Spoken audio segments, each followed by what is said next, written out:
Mukhang masama pakiramdam ko ngayon. Ganito kasi yun.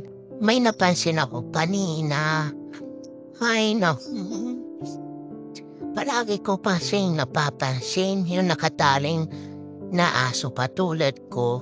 Mukhang kawawa. Ay, yung kanina talaga. Grabe. Nakatali sila at mukhang kawawa.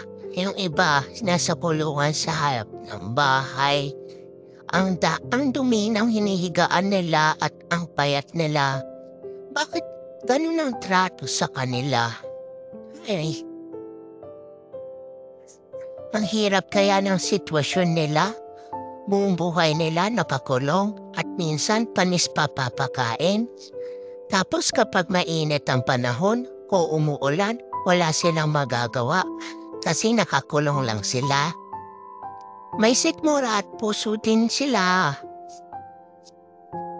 Nagugutom na, hihirapan at nalulungkot. Pero, pinabantayan pa din nila Ano naman yan, ang sis? bahay ng fur parent nila. Mahirap ba silang Maswerte mahalin? tayo sa fur parent natin. Kaya huwag ka nang malungkot. Ito, maglaro na lang tayo. Oh, may new toys ako.